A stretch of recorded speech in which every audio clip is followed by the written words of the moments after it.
Saya baru tiba kemarin malam. Tiba di Bandara Soekarno-Hatta 8.30 malam, ya. Langsung kemari. Saya jarang sekali ceramah di sini, ya. Betul ya? Belum pernah. Pernah dulu sekali. Ya, dulu sekali. Ya, sudah dulu pakai sekali ya. Cuma sekali dulu, ya. Ini kedua kali ya. Ini Bu Haryati berjuang mengundang, ya, mengatur semuanya, akomodasi dan semuanya sampai saya tiba di sini. Bapak Ibu Saudara, kemarin saya datang kemari, saya lihat jalannya sepi sekali. Betul ya? Oh, semua pada jalan-jalan. Dan mungkin banyak yang keluar negeri. Karena sudah terkurung bertahun-tahun ya. Kalau yang tahun lalu belum keluar negeri, tahun ini pasti sudah minta keluar negeri. Tapi tidak disangka, walaupun banyak yang keluar negeri, saya tidak menyangka rupanya yang hadir di sini masih ramai sekali ya. Nah, inilah Bapak Ibu Saudara yang luar biasa, senang belajar dhamma, ditambah tidak jalan-jalan ya. Ya sama ya, saya juga tidak jalan-jalan. Kadang-kadang ketemu umat, Bante, enak ya, Bante sering keluar kota, ndak habis-habis. Sebenarnya sangat melelahkan, ya sangat melelahkan. Seminggu yang lalu saya masih di Bali. Selesai dari Bali ke Medan 3 hari saja, ngajar Pabaja. Dan sebenarnya saya sudah lelah sekali, tapi saya berpikir kalau Pabaja itu yang datang anak-anak remaja. Dan sudah sangat luar biasa anak remaja itu mau ikut Pabaja. Jadi saya perjuangkan. Dari Medan saya kemari.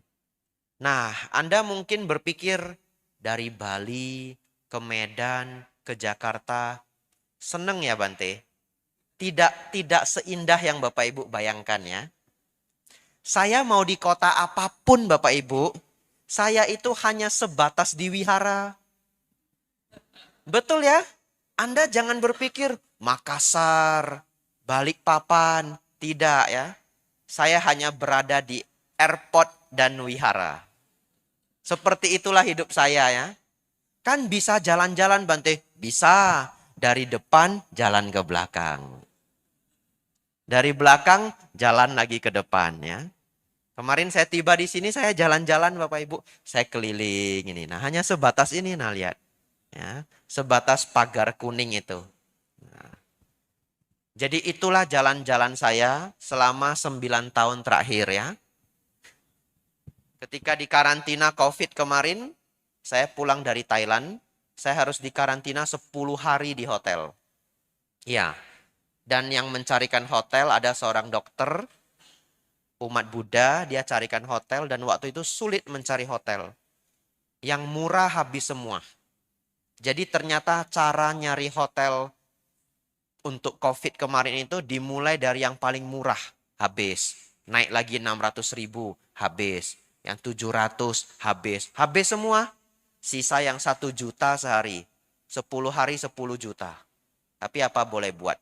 Masa COVID. Selesai 10 hari, umatnya tanya, Bante, di karantina 10 hari bagaimana Bante? Bosan enggak? Saya jawab, oh menyenangkan sekali. Nah, saya sudah di karantina 9 tahun, betul ya? 10 hari tidak ada apa-apanya, 2 bulan pun saya masih senang. Bapak Ibu Saudara, hari ini 31 Desember. Besok sudah tahun yang baru. Jadi menurut saya hari ini spesial. Biarpun puja bakti biasa, tapi menurut saya spesial. Saking spesialnya, saya buat bahan ceramah very best ya. Ini very best ini. 2 halaman penuh, lihat. Nah, HVS A4 ya. Nah, ini 2 halaman penuh ya. Hari ini nanti akan ada kisah yang menurut saya sangat pantas untuk kita kenang pada pagi hari ini. Beliau adalah salah satu orang paling berjasa untuk kita, tapi tidak sering kita ingat. Siapa Bante? Nantikan setelah ini ya. Nanti di pertengahan. Dan ini di belakang ini ada syair khusus untuk beliau semua. Ini saya tulis lumayan bagus ini. Tadi pelan-pelan saya tulis. Nanti akan saya bacakan. Bapak Ibu Saudara, satu ketika di zaman Sang Buddha 2600 tahun yang lalu, ada seorang pertapa yang tidak suka dengan Sang Buddha. Iya, dia juga mengaku sebagai Buddha. Tetapi masyarakat umumnya lebih banyak belajar dengan Buddha Gautama. Pertapa ini bernama Niganta Nataputa. Dan dia adalah seorang pertapa telanjang, benar-benar telanjang. Ya, sampai hari ini pun Bapak Ibu ke India masih ada pertapa telanjang. Dan kalau Bapak Ibu ketemu beberapa itu menyediakan jasa foto. Nah, boleh foto bersama ya. 100 rupiah ya. Bapak Ibu Saudara, saat itu Niganta Nataputa dekat dengan seorang pangeran, namanya adalah Pangeran Abhaya. Namanya bagus ya, Abhaya artinya tanpa bahaya. Pangeran Abhaya. Jadi pertapa Niganta ini bilang begini, Pangeran Abhaya, saya melihat pertapa Gautama sedang dekat dengan kota ini. Saya akan membuat kamu jauh lebih terkenal, lebih tersohor, lebih terpandang daripada kamu saat ini. Oh, pertapa, bagaimana caranya? Ini. Besok kamu temui Buddha Gautama, kamu tanyakan pertanyaan seperti ini. Buddha Gautama yang tercerahkan sempurna, saya ingin bertanya. Pernahkah Anda dengan sengaja mengatakan kalimat-kalimat yang menyakiti dan menghina orang lain? Itu ya. Jadi Bapak Ibu Saudara, bayangkan ya, pangeran ini besok disuruh tanya kepada Sang Buddha. Oh Sang Buddha, pernahkah Anda menghina dan mengatakan hal yang menyakiti hati pada orang lain? Lalu pertapa Niganta bilang begini, kalau pertapa Gautama mengatakan tidak pernah, maka dia berbohong. Maka dia adalah seorang yang tidak bisa dipercaya. Karena dia pernah mengatakan hal yang menyakitkan kepada Biku Dewadatta. Ya, Sang Buddha pernah ngomong kasar sekali ke Biku Dewadatta. Dua hal yang paling kasar, yang pertama adalah, Dewadatta, kalau kamu tidak berubah, kamu pasti jatuh ke neraka. Itu kalimat yang pertama. Dan di lain kesempatan lebih kasar lagi. Dewadatta pernah minta Sang Buddha turun dari kepemimpinan sangga di depan semua biku. Jadi ketika Sang Buddha memimpin sangga, Dewadatta yang duduk di sana mengacungkan tangan dan mengatakan, Sang Buddha, saya melihat umurmu sudah tua. Sudah saatnya kamu turun dari kepemimpinan sangga. Biar saya yang menggantikan. Di depan umum dia bilang begitu. Tapi dia lupa Bapak Ibu. Dia sendiri sedikit lebih tua dari Sang Buddha ya. Ini orang tua tidak tahu tua ya. Orang tua tidak tahu tua, minta Sang Buddha turun, alasannya karena Sang Buddha sudah tua. Lalu karena Sang Buddha melihat ini orang karakternya buruk sekali, penuh dengan kotoran batin, kalau tidak disadarkan dengan sedikit kata yang menyelekit begitu ya. Kalau zaman anak sekarang biar kena mental ya. Sang Buddha mengatakan begini, bagaimana kamu yang cuma seperti dahak bisa memimpin sangga? Kasar sekali ya. Itu kasar sekali ya. Jangan dicontoh ya. Dipukul orang nanti kita Bapak Ibu ya. Bagaimana kamu yang cuma seperti dahak, phlegm dalam bahasa Inggris, dahak, bisa memimpin sangga. Tapi Sang Buddha mau tidak mau mengatakan itu karena tahu kalau dia tidak berubah, dia akan jatuh ke alam neraka. Nah, berarti ini Pangeran Niganta sudah dikasih senjata. Kalau Pertapa Gotama menjawab tidak pernah, berarti Pertapa Gotama berbohong. Betul ya? Baik. Bagaimana kalau dia menjawab pernah? Begitu dia menjawab pernah, kamu langsung serang. Oh, sungguh munafik Anda. Anda mengajarkan dhamma mengatakan harus penuh meta. Betul? Musawada weramani sikha padang samadhyami. Janganlah menggunakan ucapan untuk berbuat jahat. Di dalam musawada itu ada 4 Bapak Ibu. Salah satunya tidak boleh berkata kasar. Ya, bukan hanya tidak berbohong ya, nanti ajari anak-anaknya setelah pulang dari sini. Karena banyak anak-anak menghafal musawada hanya tidak berbohong. Tidak. Tidak berbohong, tidak berkata kasar, tidak mengadu domba, tidak gosip yang buruk. Begitu ya. Bapak Ibu Saudara, begitu Pertapa Gotama mengatakan tidak pernah, langsung serang. Oh, munafik sekali Anda. Anda mengajarkan ucapan tidak boleh kasar, tapi Anda berkata kasar. Begitu. Niganta Nataputa mengajarkan begitu ke Pangeran Abaya. Pangeran Abaya mengatakan baik, akan saya lakukan. Tapi sebegitu tiba besok, dia ragu. Mentalnya belum cukup Bapak Ibu. Dia tunda menjadi lusa. Dan setelah lusa, dia berpikir, saya undang Sang Buddha ke rumah saya saja. Karena rasanya kalau saya skak Sang Buddha di rumah saya lebih afdol. Dia ngundang Sang Buddha, makan ke rumahnya. Selesai makan, datanglah pertanyaan. Sang Buddha yang tercerahkan, saya ingin bertanya. Apakah Anda pernah atau tidak pernah melontarkan ucapan yang menyakiti atau menghina orang lain?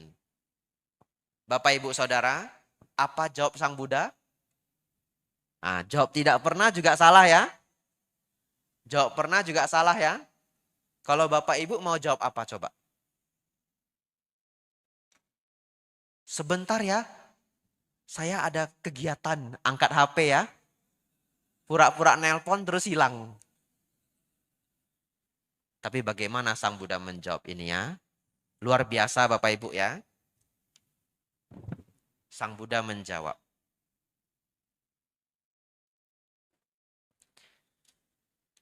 Tidak ada. Ini jawabannya saya tulis, saya translate dulu ya. Bapak Ibu menunggu ya. There is no simple yes or no answer to that question. Saya terjemahkan ya. Tidak ada jawaban ya. Tidak ada jawaban sederhana seperti ya atau tidak untuk pertanyaan itu. Luar biasa ya. Begitu Sang Buddha jawab ini, Pangeran Abaya dalam hati langsung nyeletuk. Sudah kalah Anda Niganta Nataputa. Betul ya?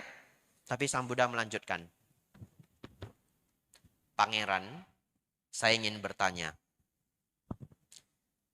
Jika ada seorang anak kecil yang lucu, anakmu sendiri, ya, Bapak Ibu di sini pada punya anak? Punya ya? Hampir semua punya anak ya, kecuali saya ya. Pangeran Abaya, bila anakmu yang lucu datang dan duduk di pangkuanmu, tapi dia sedang bermain memegang kayu atau batu. Lalu tiba-tiba batu itu dia masukkan ke mulut. Dan batunya cukup besar. Apa yang akan Anda lakukan? Coba Bapak Ibu pernah jadi orang tua toh? Kalau tiba-tiba anaknya yang Bapak Ibu sayang masukkan batu ke mulut. Apa yang akan Anda lakukan? Keluarin toh? Tapi anak-anak belum tentu mau keluarin toh? Dia tutup mulutnya. Apa yang akan Anda lakukan? Pasti Anda congkel. Betul ya? Pasti Anda congkel. Saya belum pernah punya anak ya. Tapi saya pernah pelihara anjing. Begitu anjing saya makan apa yang nggak benar, pasti saya congkel mulutnya. Betul ya? Dan kadang anak itu kita congkel mulutnya sampai berdarah. Yang penting batunya keluar. Kalau setelah Anda melakukan itu, Anda ditanya, pernahkah Anda menyakiti anak Anda? Susah jawabnya ya. Betul ya? Sang Buddha mengatakan, seperti itulah jika sebagai seorang Tathagata, jika satu perkataan itu tidaklah benar, maka tidak akan saya katakan. Yang kedua, jika perkataan itu tidak membantu, tidak membawa manfaat, maka tidak akan saya katakan. Perkataan yang saya keluarkan itu adalah perkataan yang tidak bohong, jujur. Yang membawa manfaat dan sweet to hear. Manis didengar. Lalu Pangeran Abhaya ingat, katanya harus jujur, bermanfaat, dan manis didengar. Bahkan Sang Buddha mengatakan, kalau yang tidak benar, beliau mending menahan mulutnya. Artinya beliau memilih diam. Kalau tidak membantu walaupun itu kebenaran, tidak ada manfaatnya, beliau juga akan menahan untuk tidak berbicara. Beliau hanya berbicara jika sesuatu itu adalah kebenaran, sesuatu itu membawa manfaat, dan manis didengar. Pangeran Abhaya langsung ingat. Kan tadi menghina orang lain, betul ya? Lalu dia bertanya, tapi bagaimana Bante? Kalau ucapan itu adalah kebenaran, ucapan itu membawa manfaat, tapi tidak manis didengar. Sang Buddha mengatakan, tetap akan saya katakan ketika waktunya tepat. Itu menjawab semua trik dari Niganthanata Putta. Bapak Ibu Saudara, tidak perlu nanti selesai makan siang, Bapak Ibu datang ke saya ya. Bante, pernahkah Bante? Ya, jangan ya. Selanjutnya Bapak Ibu Saudara, ini satu HVS ya. Sudah jam 10 lewat 5 menit Bapak Ibu ya. Tidak terasa sudah 15 menit ya. Bapak Ibu Saudara, ini pelajaran sangat bagus. Baru saya sadari beberapa seminggu yang lalu. Seminggu yang lalu saya tiba-tiba mendapatkan inspirasi dan ingin saya bagi ke Bapak Ibu. Bagus sekali. Ya. Dan ini berhubungan dengan cerita yang tadi. Ternyata kadang-kadang demi kebaikan kita, seseorang itu bisa mengatakan sesuatu yang kurang enak didengar. Betul? Betul ya? Karena itu seperti mencongkel batu dari mulut kita. Tapi tidak semua orang bisa menerima. Oleh karena itu ada dua jenis orang Bapak Ibu. Yang bijaksana dan yang tidak bijaksana. Sang Buddha di zamannya menggunakan kata yang cukup kasar. Tapi kita tidak tahu apakah di zaman itu memang kosakata itu adalah biasa. Apakah kosakata itu adalah normal. Sang Buddha senang menggunakan kata orang bijaksana dan orang bodoh. Jadi bodoh dalam ajaran Sang Buddha itu artinya tidak bijaksana. Bukan bodoh IQ-nya. Tapi yang disebut bodoh itu karena tidak merawat sila, tidak suka berbuat baik, tidak mau mempraktikkan dhamma atau belajar dhamma. Bapak Ibu Saudara, ada dua jenis orang. Orang bijaksana dan orang tidak bijaksana.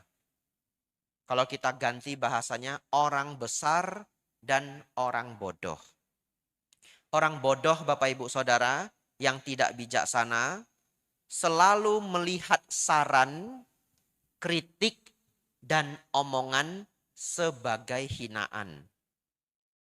Ingat ya.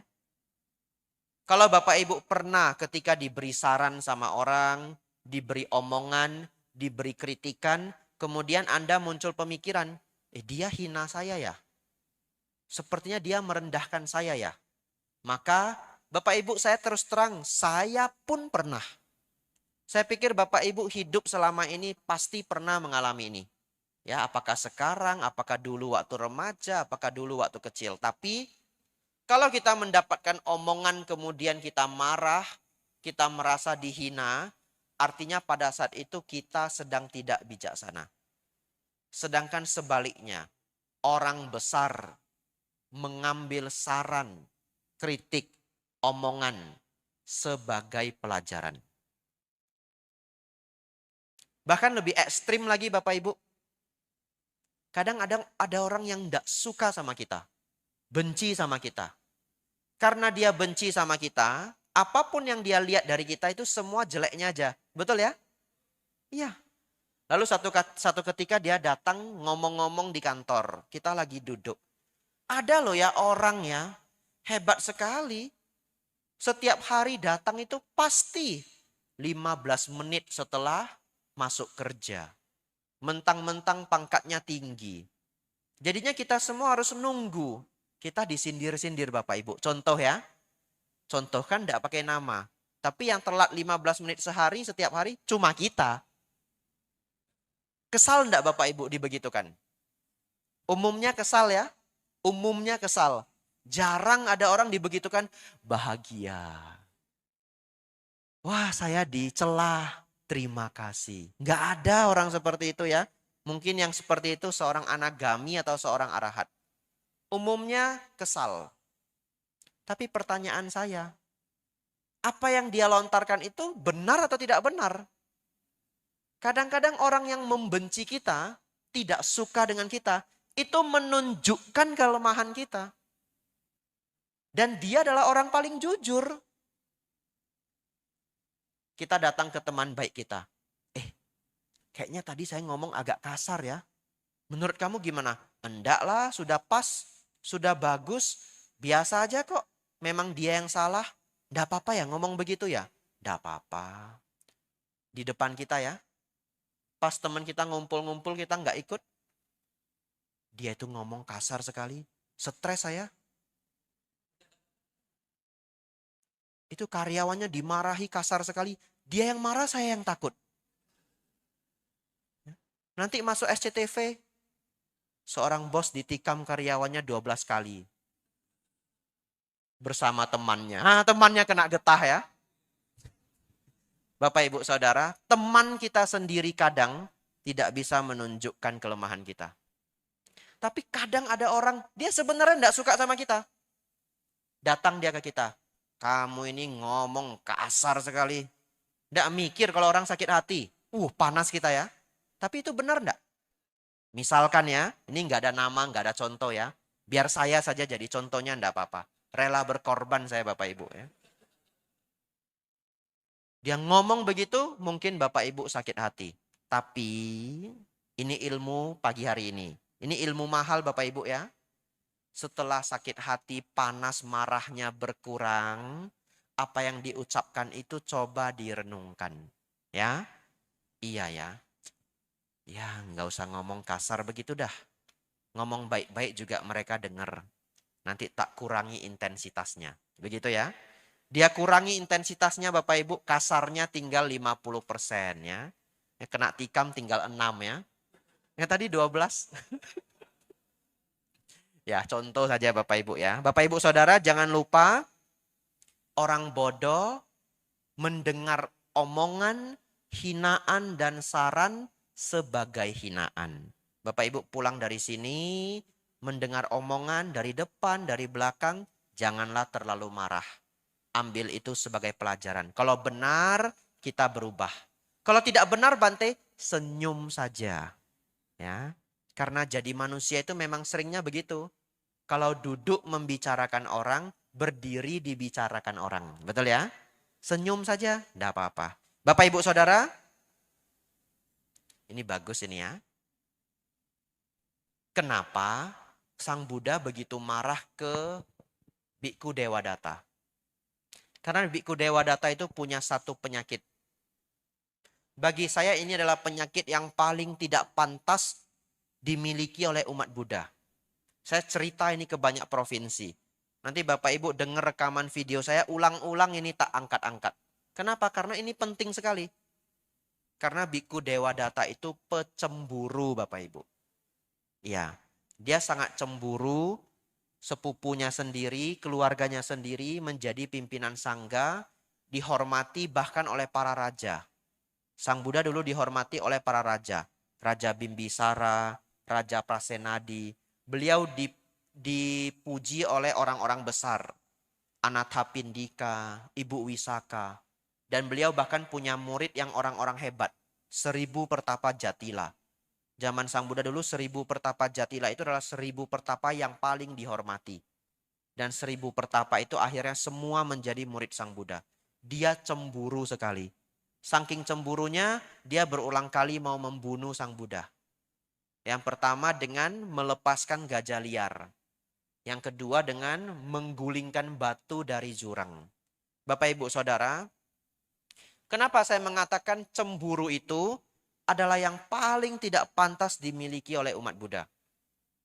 Karena ajaran paling dasar dari Sang Buddha adalah hukum kamawipaka.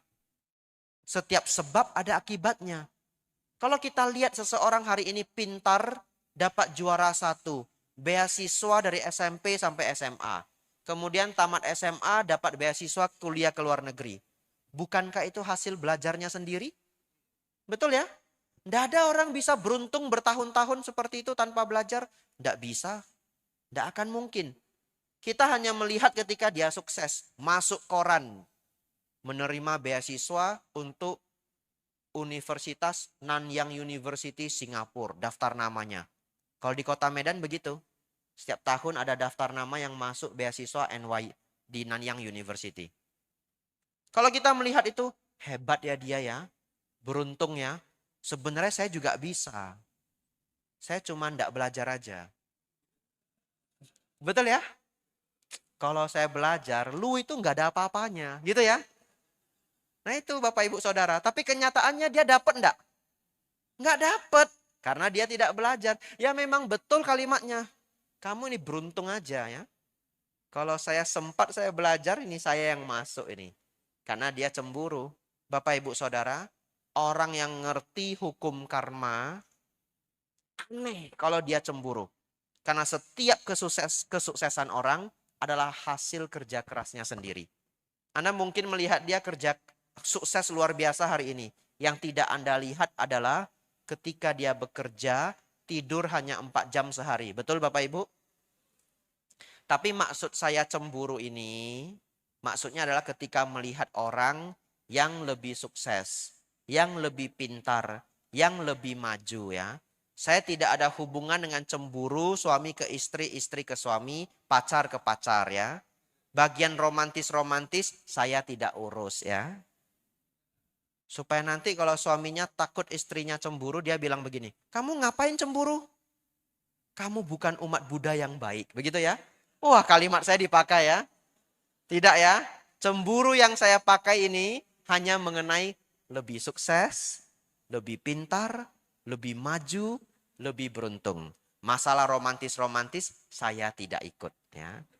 Ada 3 novel paling terkenal di dunia yang datang dari Tiongkok. 2-nya sudah saya baca, 1 belum. Yang pertama, Journey to the West. Perjalanan ke Barat, Tong Sam Chong, Kerasakti.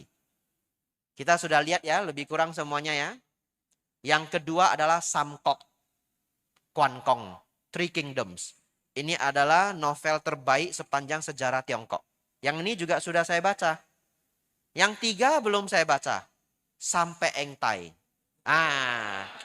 Tidak ada kisah percintaan di saya ya. Ya, saya hidup sendiri Bapak Ibu ya. Ya, kalau malam ini wihara sepi semua, saya sendiri. Dari depan jalan ke belakang, belakang jalan ke depan. Bapak Ibu Saudara, pulang dari sini ingat, praktek mudita. Begitu lihat orang lain bahagia, ikut bahagia.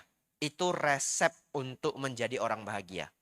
Resep untuk jadi orang bahagia itu salah satunya 2. 1, pintar bersyukur. Yang kedua, pintar bermudita. Bapak Ibu ingat yang 2 ini saja pulang langsung bahagia ya. 1, pintar bersyukur. Syukuri apa yang sudah ada. Yang kedua, pintar mudita. Senang melihat kesuksesan, kebahagiaan orang lain. Bapak Ibu Saudara,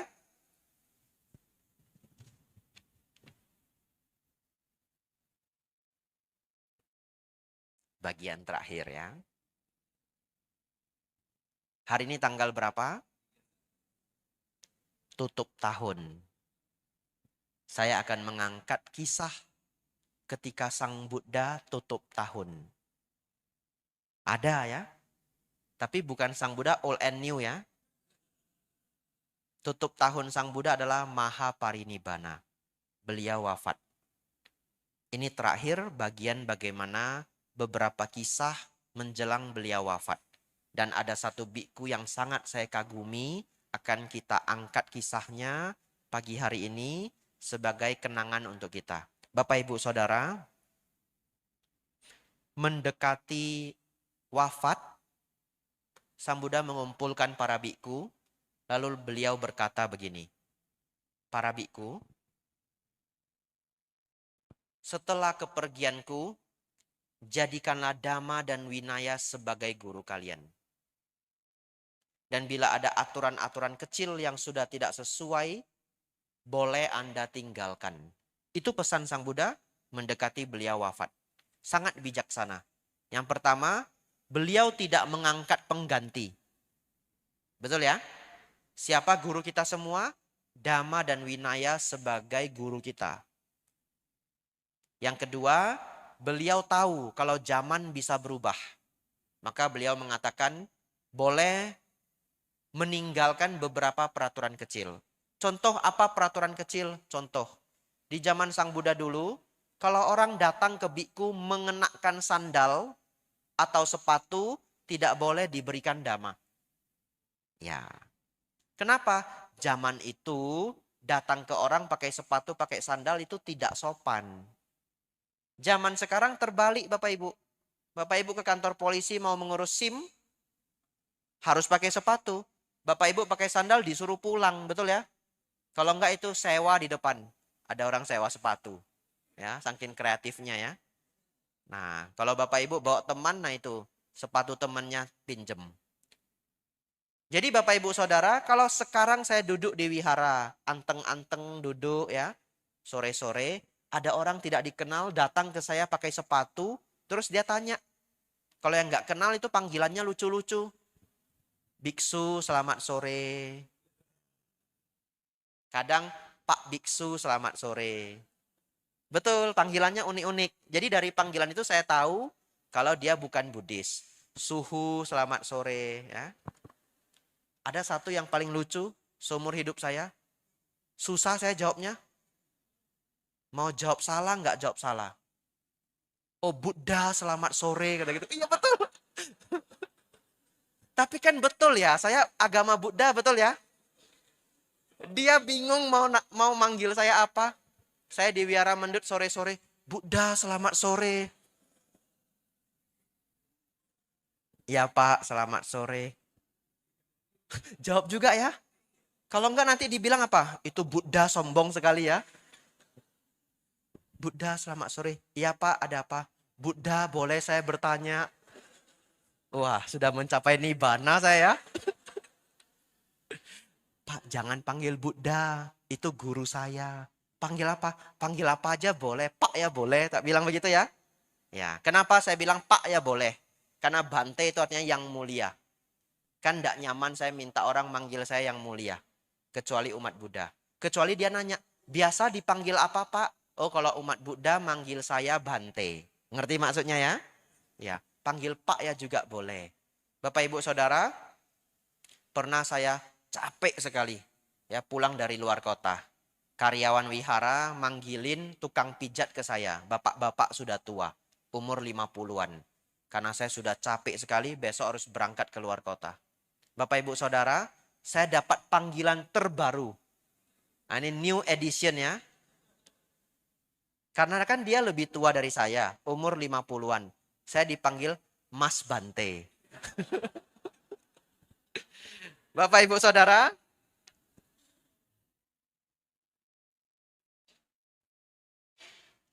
Sang Buddha sungguh luar biasa. dengan penuh kebijaksanaan ya. Kalau beliau tidak mengatakan ini, orang yang tadi datang ke saya pakai sepatu, tiba-tiba dia nanya, Bante, biksu, suhu, boleh tahu ndak ajaran Buddha ngajar apa? Masa saya lihat dia pakai sepatu, saya jawab, maaf Pak, Bapak pakai sepatu, saya ndak boleh jawab. Apa hubungannya dengan sepatu? Mohon maaf, gitu ya. Ndak mungkin toh, pakai topi, ada yang pakai topi tidak boleh mengajarkan dhamma. Sudah tidak relevan. Zaman sekarang kita puja bakti seperti ini, kadang-kadang orang non-Buddhis itu ikut loh. Betul ya? Coba itu kesempatan dia ingin belajar apa sih agama Buddha. Tapi karena dia pakai topi terus diusir sama saya misalkan. Apa pandangan dia terhadap umat Buddha setelah itu? Betul ya? Pak yang pakai topi di belakang sakit ya? Enggak, enggak Bante saya tidak sakit. Ya silahkan keluar dulu. Apa salah saya pakai sepatu? Mohon maaf, undang-undangnya di wihara begitu. Pakai topi ya. Kenapa pakai topi? Ya, kadang saya diam aja. Saya diam aja. Mungkin bukan umat Buddha atau belum tahu. Tapi di zaman dulu kalau pakai topi ketemu biku tidak sopan. Zaman sekarang ya tidak ada cerita begitu ya. Ada orang senang pakai topi, rapi dia berpakaian, rapi, bersih, yaitu sudah menunjukkan kesopan santunan. Mungkin kepalanya luka, betul ya? Ya, mungkin kepalanya luka ya. Atau mungkin dia baru selesai pabaja ya. Bapak Ibu Saudara. Lalu Sang Buddha memberi kesempatan untuk para biku untuk bertanya. Oh para biku, apakah ada yang ingin Anda tanyakan kepada saya mengenai ajaranku, mengenai diriku, atau mengenai praktekku? Tapi para biku diam, tidak bertanya. Sang Buddha memberi kesempatan yang kedua. Para biku, ini pertanyaan terakhir untuk yang bisa Anda tanyakan ke saya. Karena sudah last moment. Apa yang ingin Anda tanyakan? Mereka pun masih tidak bertanya. Sang Buddha penuh meta, Sang Buddha mengatakan, kalau Anda sungkan bertanya, titipkan ke teman Anda. Minta teman Anda yang menanyakan. Pun tidak ada yang bertanya. Setelah 3 kali, Sang Buddha mengucapkan, semua pengalaman-pengalaman adalah benar-benar tidak terpuaskan. Janganlah menyerah. Ya, ini ungkapan Sang Buddha yang terakhir. Bapak Ibu Saudara, nah ini bagian paling luar biasa ya. Ketika Sang Buddha sudah berbaring dan akan wafat,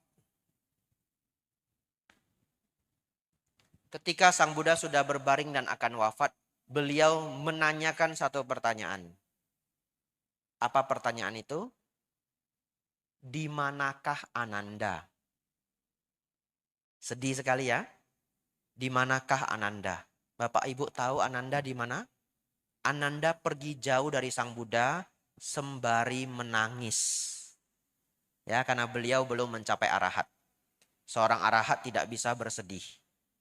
Ya, dia belum mencapai arahat, dia pergi jauh, dia menangis. Sang Buddha bertanya, di manakah Ananda? Ini saya jadi sedih saya ngomong begini ya. Lalu para biku mencari Bante Ananda, manggil Bante Ananda. Bagi Bapak Ibu yang tidak tahu siapa Bante Ananda, saya cerita sedikit. Bante Ananda adalah sepupu beliau yang sudah dekat dengan beliau sejak lama dan menjaga Sang Buddha sejak Sang Buddha berumur 60. Ya, Sang Buddha mengajar Dhamma itu mulai umur 35. Dan mulai umur 60, Sang Buddha dirawat oleh Bante Ananda selama 20 tahun.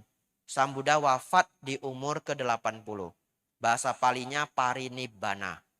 Ya, mungkin ada yang tidak tahu kata parinibbana, artinya wafat. Khusus untuk para arahat atau untuk Sang Buddha. Bapak Ibu Saudara, selama 20 tahun Bante Ananda sangat luar biasa. Merawat Sang Buddha dengan penuh bakti. Dan dia mendapatkan hak istimewa, selalu boleh bertanya apabila ada yang tidak dia ketahui. Itu hak istimewa yang pertama. Hak istimewa yang kedua, Kalau Sang Buddha mendapatkan jubah, mohon tidak diberikan kepada Ananda. Dia minta sendiri. Kalau Sang Buddha mendapatkan jubah, mohon tidak diberikan ke saya. Karena zaman dulu itu jubah itu adalah hal yang mahal.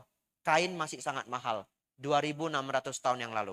Supaya apa? Supaya dia tidak dianggap ingin menjaga Sang Buddha supaya dapat perolehan. Yang ketiga juga meminta kalau ada perolehan-perolehan apa, tidak perlu diberikan ke Ananda.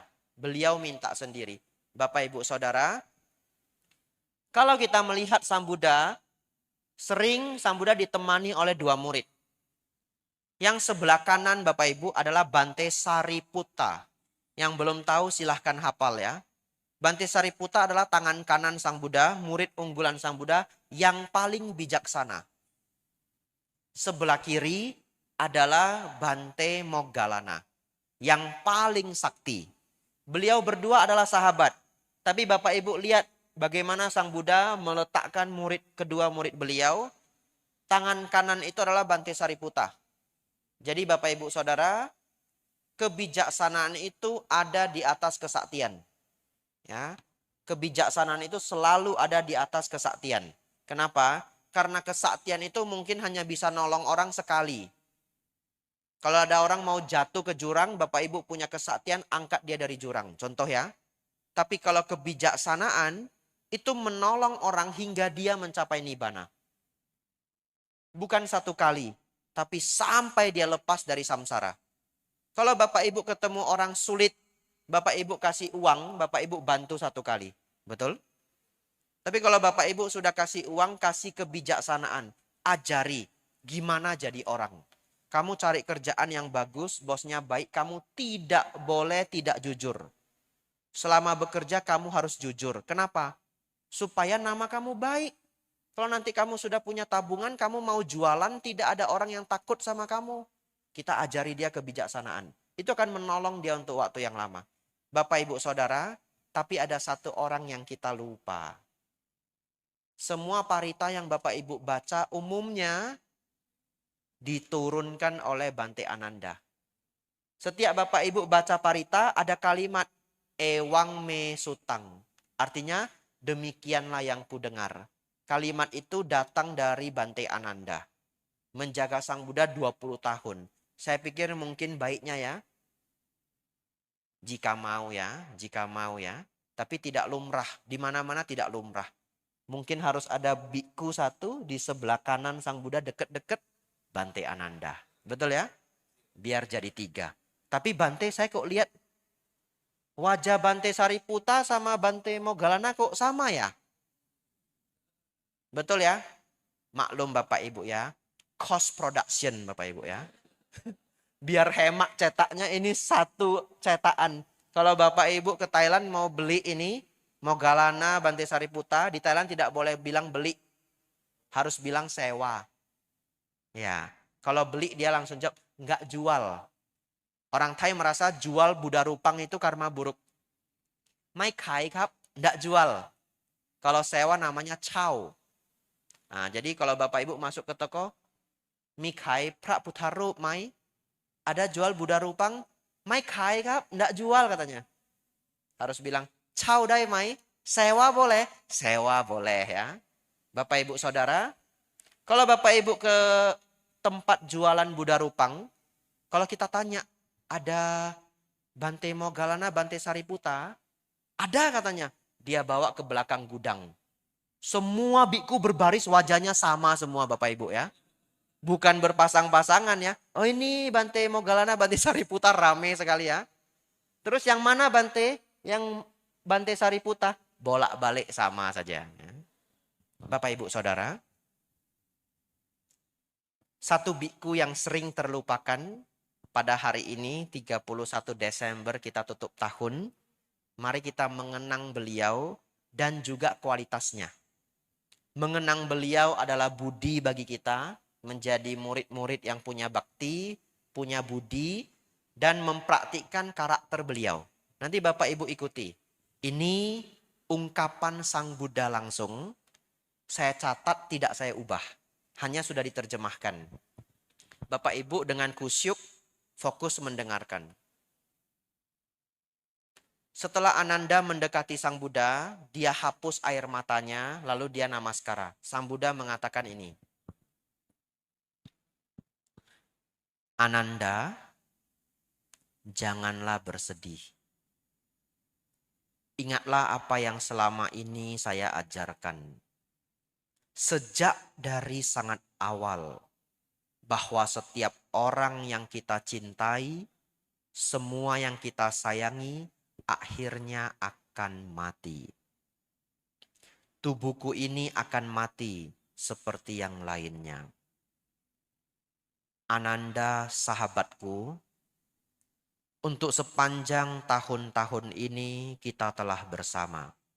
Kamu telah berbakti, baik, bisa dipercaya, dermawan. Sekarang saatnya kamu berbakti untuk dirimu sendiri, berjuang mencapai kebebasan. Para biku, setiap Buddha di masa lampau dan setiap Buddha di masa depan selalu memiliki asisten dan sahabat seperti Ananda. Bijaksana, pintar, dan selalu membantu. Ketika orang-orang mendatangiku, apakah para biku, bikuni, atau umat awam, mereka selalu menjadi sangat gembira dengan apa yang Ananda katakan. Digha Nikaya 16, Maha Parinibbana Sutta. Bapak Ibu Saudara, inilah ungkapan yang sangat luar biasa dari Sang Buddha. 3 hal yang saya petik. Tentu kita sebagai umat Buddha mengambil Bhante Ananda sebagai contoh. Berbakti dengan pantas yang kita berikan bakti. Terutama para orang tua. Bapak Ibu, hari ini tanggal 31 Desember ya. Nanti pulang kalau orang tuanya tinggal satu rumah, ya beli makanan yang enak malam hari ini ya. Memberi bakti kepada orang tua. Bapak Ibu dekat dengan guru, paman atau siapa yang sering memberikan ilmu untuk Bapak Ibu, nanti ucapkan tahun baru. Ya, tahun baru itu untuk semuanya, global, internasional. Bapak Ibu Saudara, saya sangat senang dengan 3 hal yang dimiliki Bhante Ananda.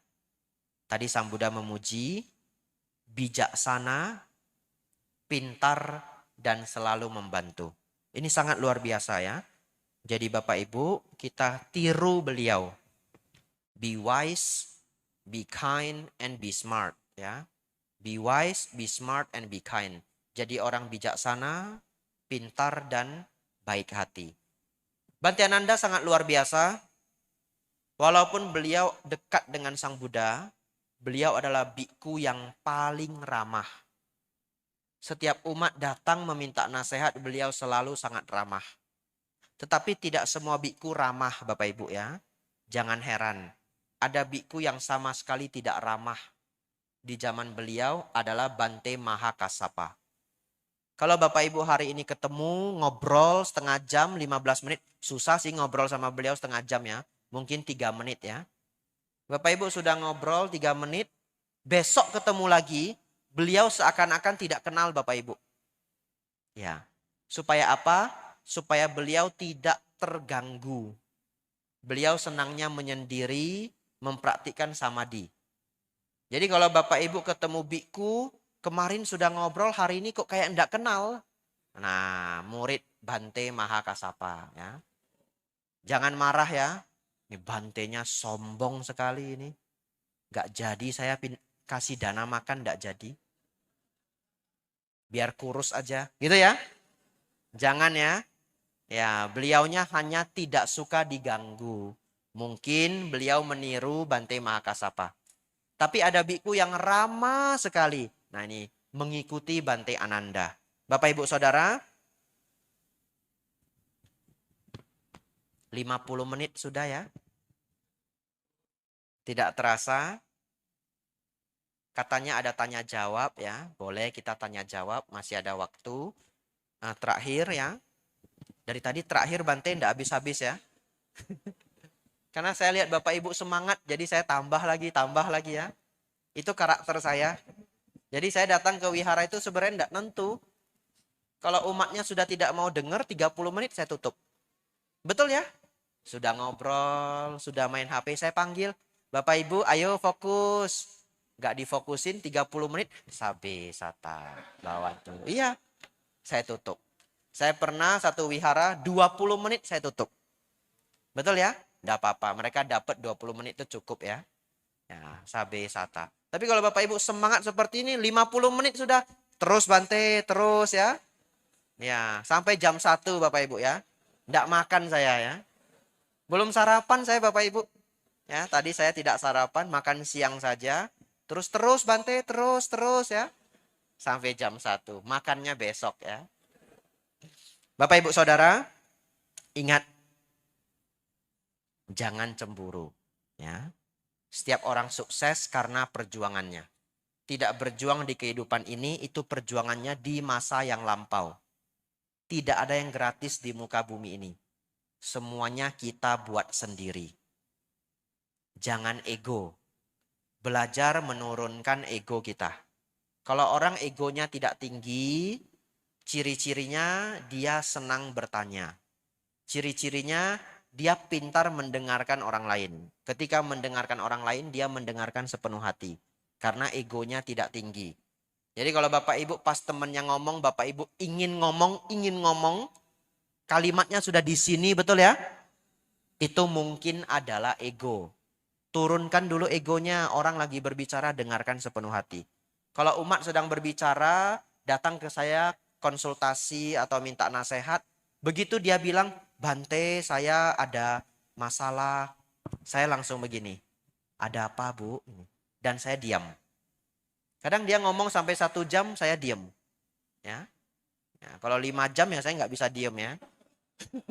Cukup Bu ya. Cukup ya. Ya. Belum makan siang Bu ya. Kita dengarkan sepenuh hati.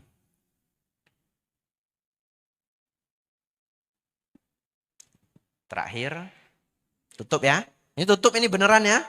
Ini terakhir beneran. Nah, kertasnya simpen nanti ya. Kalau ego kita tidak tinggi, kita jadi orang bahagia. Tidak gampang tersinggung. Ya. Jadi nanti Bapak Ibu turunkan ego, mendengarkan omongan orang yang tidak nyaman, biasa saja. Karena duduk membicarakan orang, berdiri dibicarakan orang. Diberi omongan, tenang saja. Sedikit kesal wajar. Nafas masuk, nafas keluar. Direnungkan. Ya, yang dia bilang benar. Ya sudahlah, nanti saya berubah. Ah, yang dia bilang nggak benar, senyum saja. Begitu ya, Bapak Ibu. Semoga Bapak Ibu Saudara semakin maju dalam dhamma, semakin maju dalam kehidupan. Sabe sata bhavantu sukhitata. Semoga semua makhluk hidup berbahagia. Sadu, sadu, sadu. Nah, yang ingin bertanya silahkan. Iya, Bapak Ibu, saudara-saudari sekalian, Bante sudah mengizinkan kita untuk bertanya. Diberikan kesempatan kepada Bapak Ibu yang ingin bertanya untuk angkat tangan, nanti akan diberikan mic. Silakan, ada kesempatan.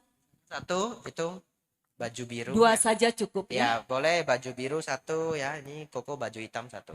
Sebutkan namanya dan pertanyaannya cukup singkat dan jelas. Selamat siang, saya Helena. Saya ada 2 pertanyaan nih Bante, jadi bingung. Mungkin singkat aja kali ya Bante. Tadi kan Bante sempat menyampaikan kalau di ngomongin orang gitu kita harus legowo. Gimana kalau misalnya kita itu di posisi harus menjaga wibawa gitu. Misalnya nih kita sebagai atasan atau kita sebagai orang tua, terus orang ngomong buruk atau mencela kita depan anak kita atau depan anak buah kita. Nah di situ kan wibawa kita kan kayak apa ya? Kayak dilangkahi gitulah. Padahal itu kan dibutuhkan gitu Bante. Itu bagaimana gitu? Terus Yang kedua lain kali kesempatan aja deh Bang. Itu aja. Baik Makasih. ya. Kenapa yang nomor 2 lain kesempatan saja? Biar ada kesempatan bertemu lagi dengan Baik, Bante. ya. Bapak Ibu Saudara, bagaimana kalau kita dicela di depan umum? Apalagi depan bawahan, depan anak. Saya ingin ajak Bapak Ibu merenung. Kalau ada seseorang dicela di depan umum, kemudian dia menjadi ngamuk, sebenarnya nambah malu atau enggak? Nambah malu loh. Apalagi kalau itu kebenaran. Betul ya? Misalkan saya senang terlambat, ya saya saja dikorbankan ya, enggak apa-apa. Di depan umum itu. Bante, mau tanya Bante. Bante kenapa selalu telat? Janji jam 7 turun 7.15. Kenapa Bante? Terima kasih, cuma itu pertanyaan saya. Wah, di depan banyak orang ini ya. Ada rekaman lagi nih, jejak digital. 20 tahun tidak hilang, betul ya? Lalu saya, bagaimana setelah itu saya jawab, kenapa kalau saya telat? Kenapa? Cuma 15 menit kamu tidak bisa nunggu. Tidak berperasaan. Umat Buddha tidak punya meta. Cuma 15 menit. Mikir dong, saya kan capek. Begini begitu. Tambah malu apa enggak Bapak Ibu? Tambah malu. Tambah malu. Coba kalau saya menjawab begini. Iya ya. Saya sering terlambat. Dan itu buruk. Mohon maaf. Nanti saya berubah. Pasti saya berubah.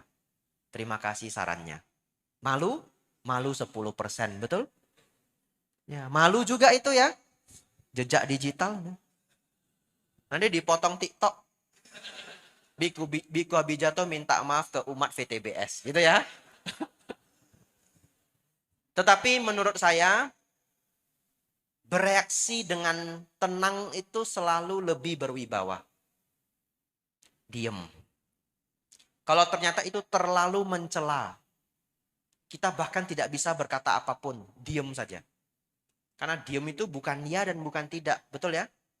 Diem saja. Atau mungkin ada cara yang lebih bijaksana. Karena saya sendiri jarang mendapatkan situasi seperti itu. Ya, kalau punya cara yang lebih bijaksana mungkin lebih baik. Tapi orang besar adalah orang yang mengakui kesalahannya dan akan berubah. Itu ciri-ciri orang besar. Dan sulit menjadi orang besar. Bapak Ibu nanti ketemu orang yang tidak wise. Tidak akan pernah mau disalahkan.